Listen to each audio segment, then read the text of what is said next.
Bueno, pues buenos días y gracias por estar en la sesión de hoy, que va a ser sobre cardiopatías familiares, que es una patología bastante más frecuente de lo que a priori pudiéramos pensar y en la cual yo creo que ha habido muchos cambios y novedades en los últimos años, o, bueno, por lo menos, y que hoy Blanca va a venir a contarnos ahí sobre ellas. Entonces dejo a Blanca ya para no demorar más. Muchas gracias. Yo soy Blanca Arnáez, adjunta. Efectivamente, las cardiopatías familiares están en la actualidad en el auge total en la cardiología y de ahí que sea importante y relevante tenerlas en cuenta y tener unos conocimientos básicos sobre ellas. Comenzaremos con unos aspectos generales, unas características y bueno, las principales cardiopatías, etcétera. Bueno, ¿qué son las cardiopatías familiares? Pues son enfermedades cardiovasculares, aunque también pueden afectar a cualquier otro órgano, otro sistema, que pueden heredarse en familia. ¿Y por qué están actualmente en la primera línea de la cardiología? Pues probablemente por todos los avances que ha habido y fundamentalmente por uno, porque se ha pasado de tener unas técnicas de secuenciación de genes pues muy arcaicas y muy caras, como eran las técnicas de tipo Sanger, a tener técnicas de secuenciación masiva como la NGS, que lo que nos permite es analizar un grandísimo número de genes a un coste mucho más reducido. Entonces, la genética se ha convertido en parte del diagnóstico de estas enfermedades. Y ha habido muchísimo avance en el conocimiento, por supuesto, de ella. De hecho, si hacemos una búsqueda en Google, esta yo creo que es de hace 2 semanas o así, metemos el término cardiopatías familiares, nos salen 1.470.000 resultados. Haceos una idea que si metemos el término valvulopatías, pues salen unos 60.000, 70.000, o sea que realmente es algo que está totalmente en boga en la actualidad. ¿Cuáles son las características de las cardiopatías familiares? Pues bueno, en esta diapositiva reflejo una frase del gran William McKenna, que es un pope de las miocardiopatías familiares y de la muerte súbita, que dijo algo que parece una obviedad ahora, pero en su momento no lo era tanto. Y es que si estás tratando una cardiopatía familiar, no estás tratando a un paciente, sino estás tratando realmente a una familia. El diagnóstico conlleva mucho más que solo un diagnóstico de una enfermedad en un paciente. Es decir, son enfermedades que tienen una presentación familiar y una base genética. Y de ahí que a lo largo de la sesión insista muchísimo en lo importante de una buena historia clínica y una valoración familiar, porque a veces nos puede dar la clave de la patología.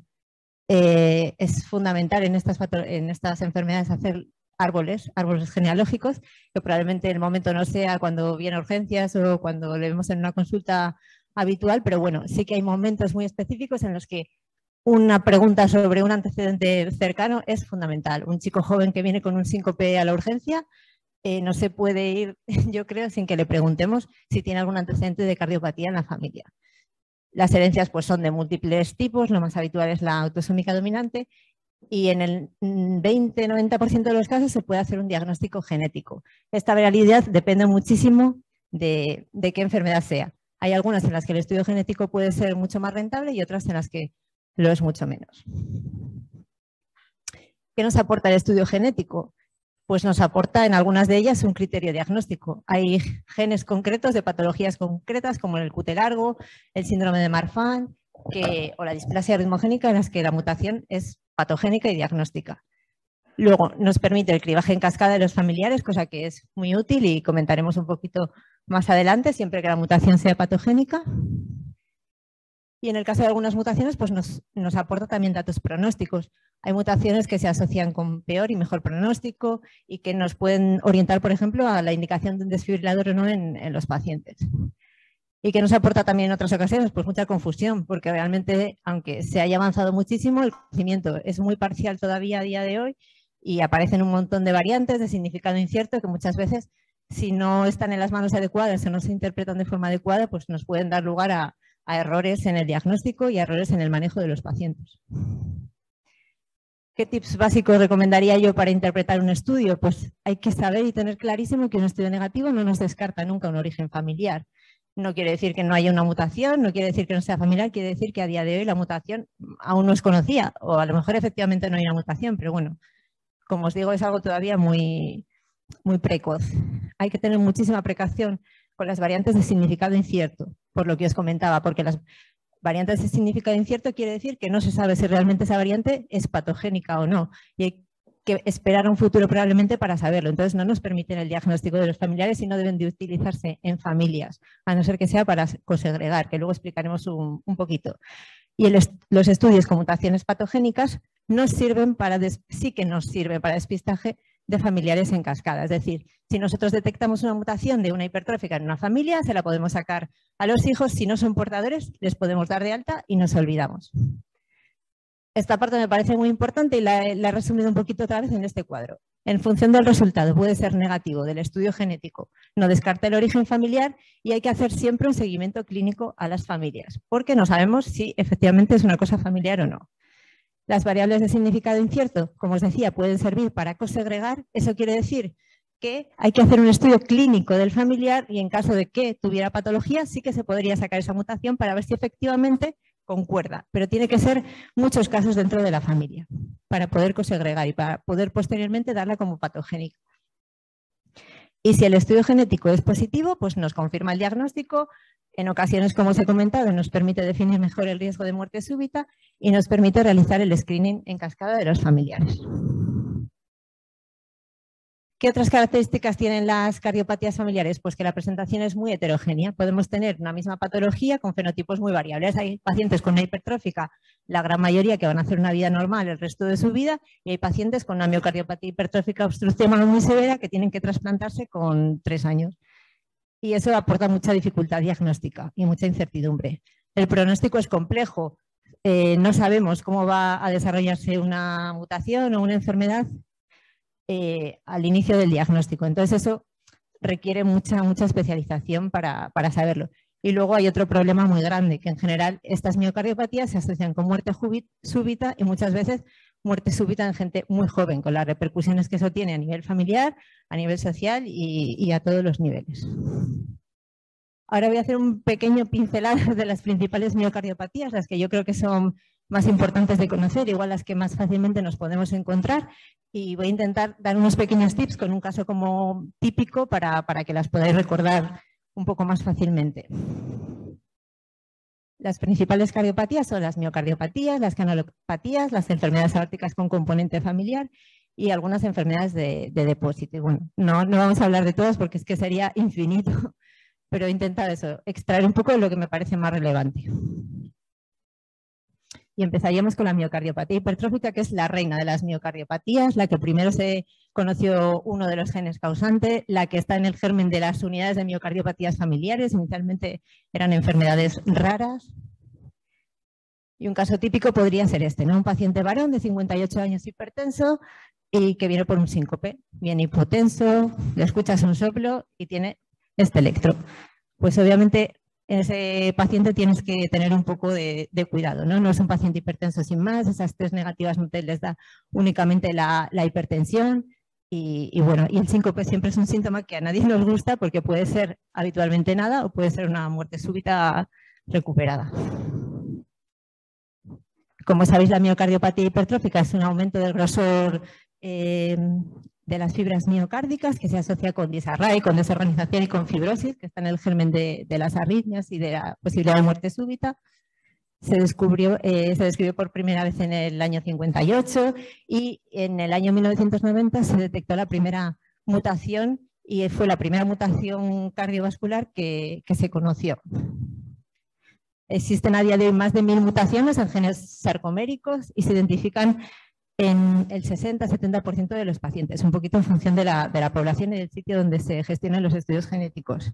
El 90% de ellas son de 2 mutaciones en concreto y hay que tener mucho cuidado con las formas esporádicas, que son fenocopias, como el Fabry, por ejemplo, que luego comentaremos que es una enfermedad infiltrativa.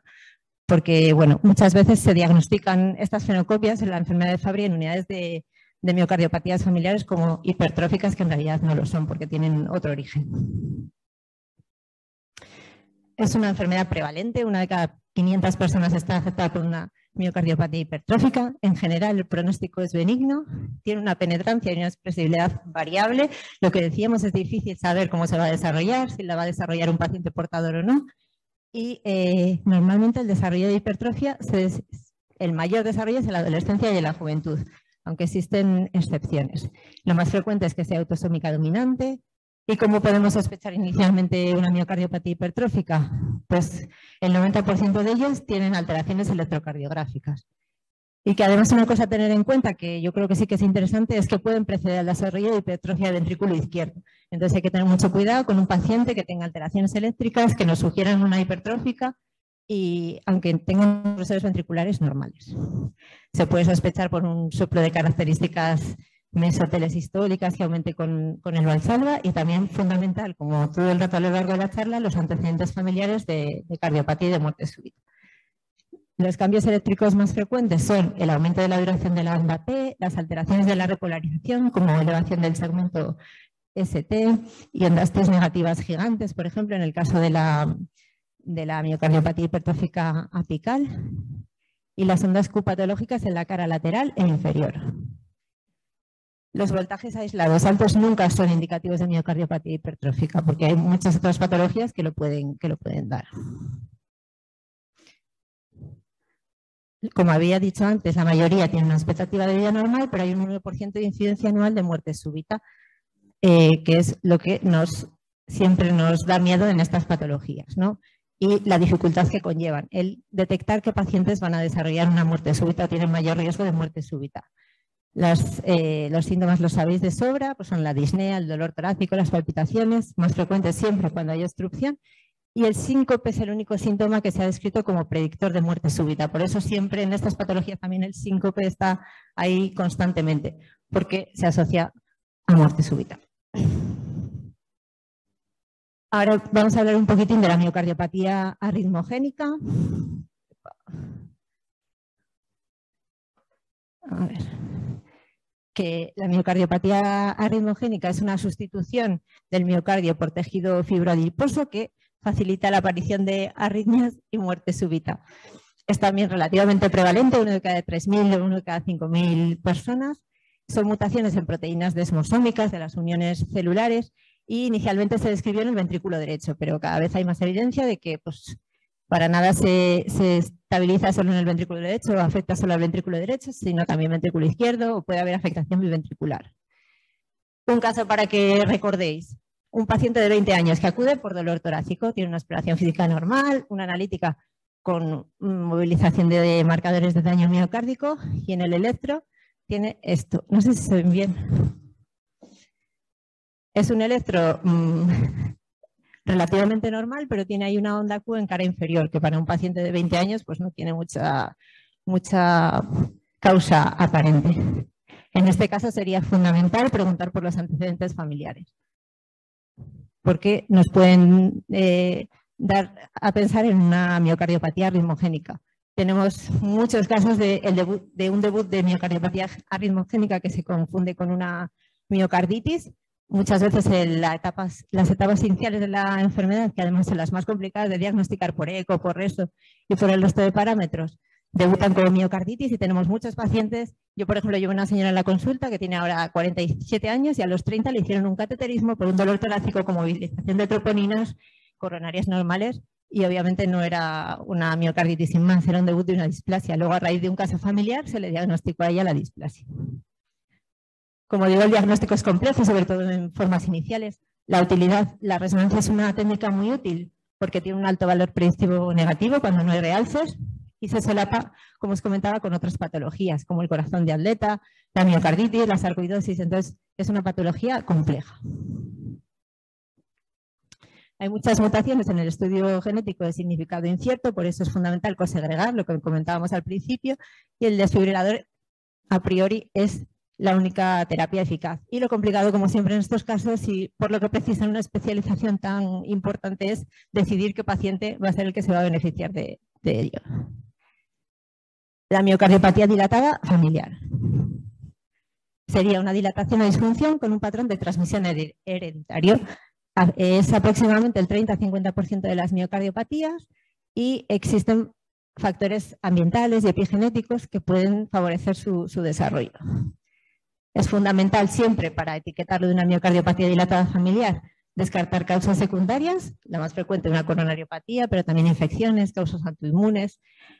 Y el estudio genético es indicación clase 1 en pacientes con antecedentes y clase 2A en pacientes, no, clase 1 con pacientes con trastornos de conducción y clase 2A si tienen antecedentes familiares. Y bueno, pues eso hay que sospecharlo por lo de siempre en estas patologías fundamental, una buena historia familiar. También si tiene miopatía o alteraciones de la conducción, aumenta la probabilidad de que se trate de una miocardiopatía dilatada familiar. Un caso que nos podría hacer sospechar o que nos podría encender la bombilla, pues una mujer de 45 años sin factores de riesgo que viene por insuficiencia cardíaca. Un NT-proBNP elevado, semiología de insuficiencia mitral, presión elevada y tiene un electro con un bloqueo de rama izquierda. Pues bueno, ahí hay que pensar que puede haber un origen familiar, porque no tiene factores de otra cosa, de riesgo, y bueno, y está claramente en ICE. Y fundamental, como digo, preguntar por los antecedentes familiares. La restrictiva no la vamos ni a comentar porque el diagnóstico es funcional, es mucho más complejo verlo así de primeras en una consulta o en una urgencia. Y la no compactada, pues comentarla porque es una miocardiopatía también ahora muy relevante y en estudio, que es la presencia de una falta de compactación en el miocardio. Existen diversos mecanismos relacionados con la hipertrabeculación, que pueden ser genéticos o no, y hay mucha discusión de si esa no compactación es que persiste de la etapa fetal o si es que realmente se desarrolla después en la base de una miocardiopatía. Lo que sí que sabemos es que la pared miocárdica está alterada, hay unas trabéculas muy prominentes, como se ve aquí, y recesos, y una no compactación del miocardio. En los últimos años hay un aumento muy marcado del diagnóstico de no compactación, pero esto no quiere decir que sea una miocardiopatía no compactada, sino que simplemente pues que está ese hallazgo, han mejorado mucho las técnicas de imagen, se ve mucho mejor, se ve el no compactación, pero eso no implica que la familia o que la persona tenga una miocardiopatía no compactada. Los criterios diagnósticos no nos funcionan para esta enfermedad y hay también la importancia de eso, de unidades especializadas y de gente que se dedique a esto, porque hay muchísimos sujetos sanos, fundamentalmente o frecuentemente deportistas, que cumplen criterios de no compactación. Y es fundamental integrar toda la información para diagnosticar estas patologías. El estudio genético es muy poco rentable, además, en esta. Probablemente por lo que decimos, porque muchas no son, como tal, miocardiopatías familiares. Y luego el tema de las canalopatías, que es las otras enfermedades que voy a comentar un poquito más en profundidad, por la asociación que tienen con la muerte súbita en pacientes jóvenes con autopsias blancas, normales. La primera y probablemente la que más fácilmente nos podamos encontrar es el síndrome del QT largo, que es prevalente, 1 de cada 2.000 personas. Se considera un QT largo en pacientes hombres mayor de 450 milisegundos y mujeres mayor de 460, y el QT largo predispone a arritmias malignas y a muerte súbita. Existen formas congénitas y formas adquiridas, pero ambas parece que pueden tener una base genética, o sea que no es tan claro esa división. Y el intervalo QT puede ser normal en reposo, de ahí la complejidad del diagnóstico de estas patologías. El QT es muy variable a lo largo del día, en bipedestación, en decúbito, entonces, bueno, también requiere eso, especialización para su diagnóstico. Los tipos típicos de QT largo son el tipo 1, el 2 y el 3, que varían en la forma de su onda T. El tipo 1, como veis, es una onda T gigante, en el tipo 2 es más bífida y en el tipo 3 tiene un alargamiento del intervalo con una T más pequeñita. Cada uno da síncopes o arritmias ventriculares en situaciones diferentes. Uno es más en el ejercicio, otro está descrito típicamente con ruidos muy intensos, emociones, y el tercero es más en reposo. Y un caso para que os acordéis del QT largo. Un paciente de 17 años traído por el 061 por una crisis convulsiva. Exploración sin hallazgos, analítica normal, pero aquí está el electro del chico, que tiene un QT de 630 milisegundos. O sea, fundamental un electro a estos pacientes. Yo tengo un paciente en la consulta también, por si esto sirve de recordatorio, que estaba etiquetado de epiléptico, le empezaron fármacos antiepilépticos y a los 6 meses su hermano hace una muerte súbita, con 19 años. Y a raíz de eso se le diagnosticó el QT largo. Y no eran crisis convulsivas, eran episodios de muerte súbita recuperada. Fundamental descartar un QT largo en todo paciente con síncope cardiogénico o muerte súbita recuperada. El Brugada yo creo que es muy, muy conocido, ¿no? Todos sabemos que fue descrito aquí por los hermanos Brugada. Es un bloqueo de rama derecha con una elevación del ST de V1 a V3, pero con una morfología muy característica, como en Covet se llama type, que es como en aleta de tiburón y arritmias ventriculares. Y constituye, se cree, el 5% de todas las muertes súbitas cardíacas, típicamente en reposo durante la noche. Se le ha relacionado con el síndrome de muerte súbita del lactante también y con las convulsiones febriles, que ahora pues, se dice que nos parece que igual no son tan benignas, por lo menos algunas de ellas. El gen implicado es el que se describió inicialmente, ahora hay muchísimos más, es el SCN5A, y el DAI en principio es la única estrategia terapéutica eficaz, pero existe ahora una técnica que es la ablación epicárdica que es prometedora. Únicamente una morfología de tipo 1 es diagnóstica de la enfermedad, que puede ser en reposo o tras test de provocación. Otro caso que nos puede hacer pensar en un Brugada es un paciente de 21 años traído por un episodio de respiración agónica durante la noche. Exploración normal, analítica normal, pero con este electro. Pues eso, nunca podemos olvidar el síndrome de Brugada. Este además es un tipo 1, o sea que sería diagnóstico. Y luego nada, comentar solo que hay otra patología que también está muy implicada con la muerte súbita en pacientes jóvenes, que es la taquicardia ventricular polimórfica catecolaminérgica. Es 1 de cada 10.000, es menos prevalente que las anteriores, pero típicamente se hacen taquicardias polimórficas en situaciones de estrés físico o emocional. Y en un 30% la muerte súbita directamente es la primera manifestación. Aquí el estudio genético sí que es muy rentable, un 70% de positividad, y luego se tratan con beta-bloqueantes. Y hasta aquí lo que quería comentar de las canalopatías, hacer hincapié en esto que me he comentado un poquito por encima antes, en la muerte súbita con autopsia blanca. Esto es una muerte súbita en ausencia de una cardiopatía estructural.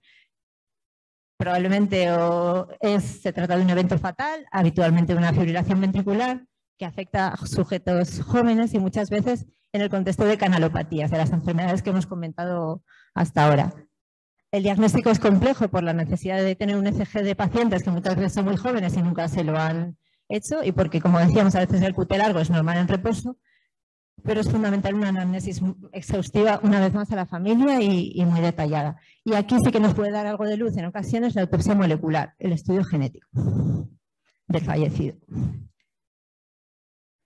En cuanto a las enfermedades aórticas con componente familiar, solo voy a comentar el Marfan, pues porque es un síndrome que afecta a muchas especialidades. La tríada típica es la luxación del cristalino, la elongación de huesos largos y aracnotiria, y el aneurisma y disección aórtica, que es la parte más cardiovascular y que se asocia su rotura con la muerte súbita también. Y es una enfermedad que ya conocéis de sobra todos y que bueno, tiene una penetrancia elevada y también tiene una causa genética. Las enfermedades de depósito no las voy a comentar porque sería la charla ya larguísima. El Fabry, como os comentaba, muchas veces se diagnostica en unidades de miocardiopatías familiares por el tema de la hipertrofia, pero en realidad es una enfermedad de depósito. Y la amiloidosis por transtiretina hereditaria, pues también la he puesto aquí porque ahora la amiloidosis en cardiología está muy en boga también por el tema de la amiloidosis, sobre todo senil, pero también por transtiretina. Y bueno, y hay tratamientos efectivos, aunque ahora mismo no financiados, y entonces es una cosa a tener en cuenta. Y también la pongo aquí porque tiene afectación a múltiples niveles y puede aparecer en cualquier consulta de cualquiera de nosotros. Nada, ya vamos llegando a la recta final.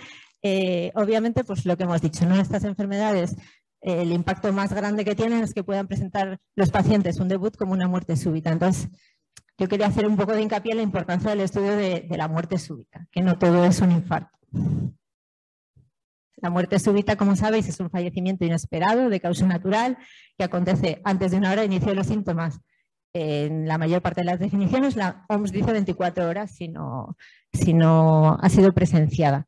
Y es una complicación pues devastadora, ¿no? Todos tenemos casos de gente que ha fallecido súbitamente, muchas veces son pacientes jóvenes y bueno, eso deja una secuela importante.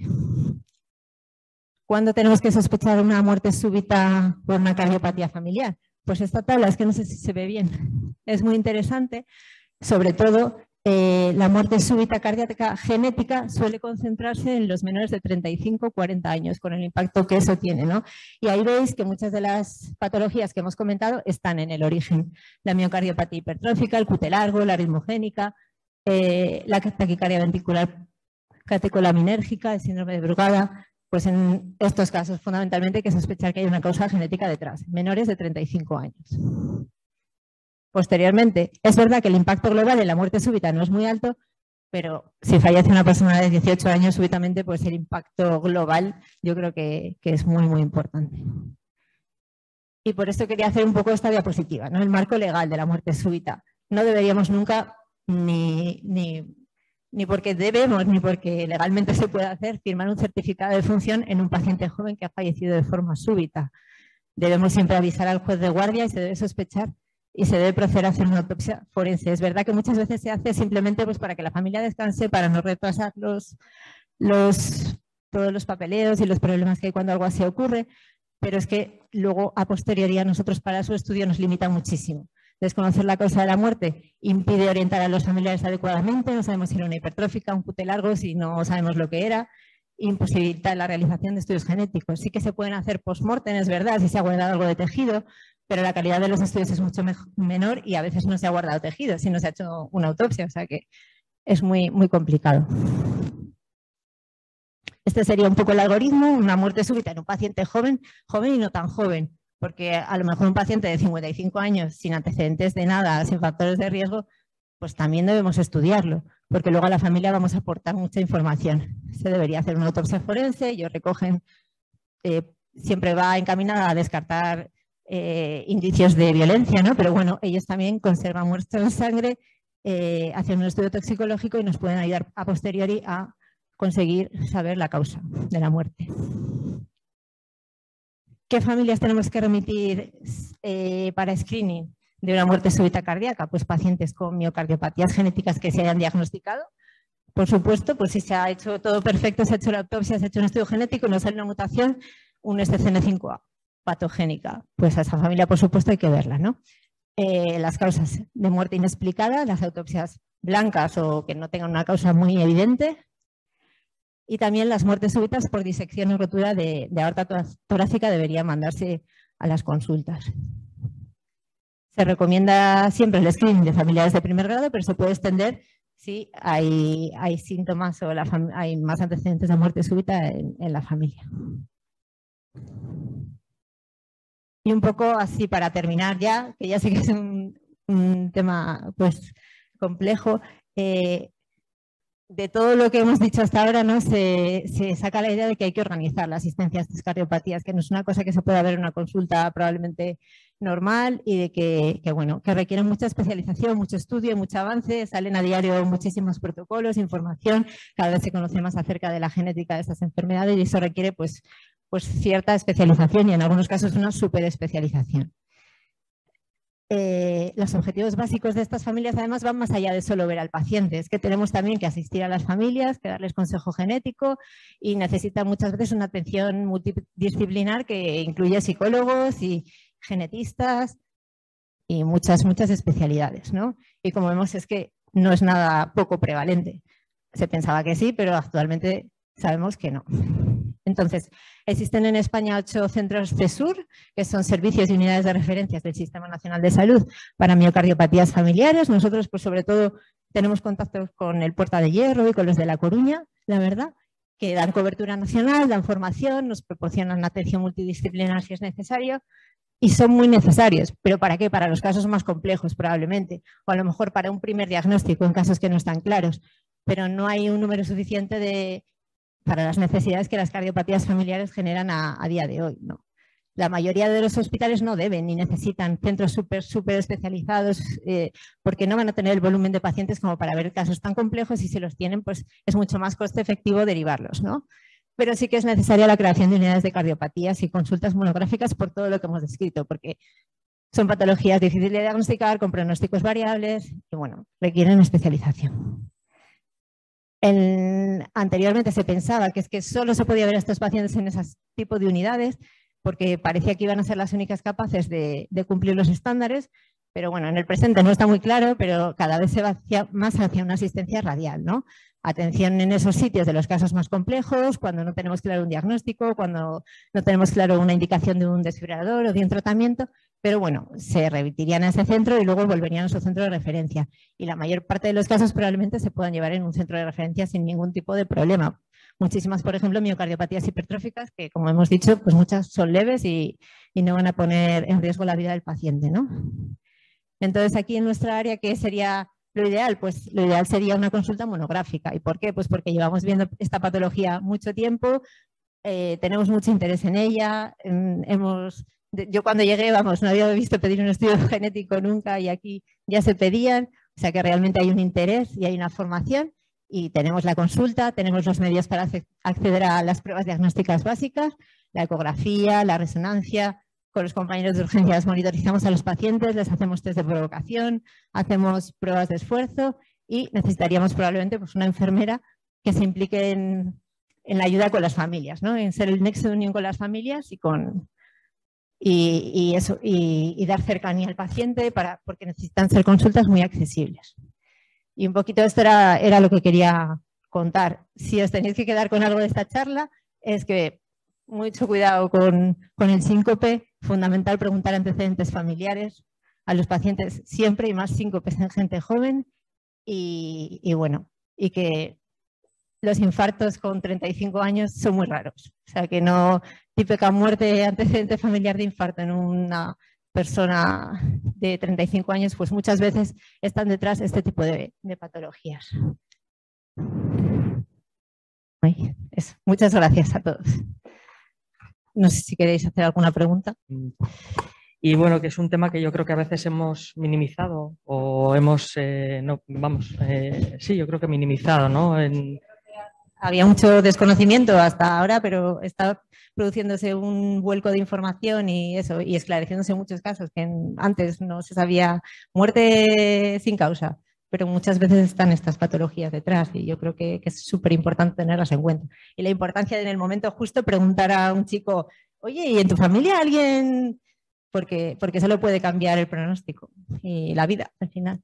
Porque son bastante más frecuentes de lo que a priori igual cabría esperar, ¿no? Sí. Entonces, bueno, pues nada, gracias. No sé si vosotros aquí tenéis a alguien que lo lleve especialmente, ¿lo llevas tú? Bueno, o... yo estoy muy interesada y sí que me estoy informando y la idea es intentar organizar la consulta pues en estos meses, año que viene, pero sí, hay varios de nosotros que estamos interesados. La verdad es que ya sabéis que nuestro servicio es como muy proactivo siempre para todo y hay a varias personas que les gusta.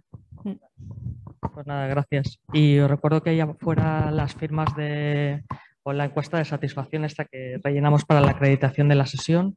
Entonces, si tenéis un tiempo, alguno de vosotros si la quiere rellenar, os lo agradecemos. ¿Vale? Gracias.